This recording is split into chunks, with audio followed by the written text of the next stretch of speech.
மீனவர்கள் பிரச்சினைக்கு தீர்வு காண வெளியுறவுத்துறை அமைச்சர் சல்மான் குர்ஷித் அடுத்த வாரம் இலங்கை செல்ல இருப்பதாக கப்பல் போக்குவரத்து துறை அமைச்சர் ஜி.கே. வாசன் தெரிவித்துள்ளார். சென்னையில் சர்வதேச அளவிலான மிதகை போட்டி துவக்கி வைத்த வாசன் நிருபர்களுக்கு அளித்த போட்டியில் இலங்கையில் ஏற்கனவே கைது செய்யப்பட்ட 35 மீனவர்களை மீட்க இந்திய அரசு நடவடிக்கை எடுத்து வருவதாக தெரிவித்தார். தூதராக அளவிலான பேச்சுவார்த்தை மூலமும் நீதிமன்றம் மூலமும் இதற்கான நடவடிக்கைகள் மேற்கொள்ளப்பட்டு வருவதாக அவர் கூறினார். மீனவர் பிரச்சினைக்கு தீர்வு காண்பதற்காகவே 2 இந்திய தூதரக அதிகாரிகள் நியமிக்கப்பட்டுள்ளதாகவும் வாசன் கூறினார்.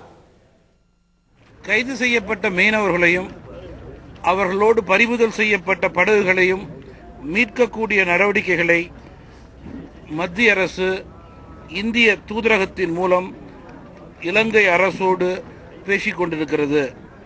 மறுபுறம் வழக்கறிஞர்களை கொண்டு நீதிமன்றத்திலே நீதித்துறையின் மூலம் அனைத்து ஏற்பாடுகளையும் செய்து அவர்களை நாடு திரும்ப முயற்சி செய்து வருகிறது. அவசர சட்டம் குறித்த ராகுல் காந்தி தெரிவித்த கருத்து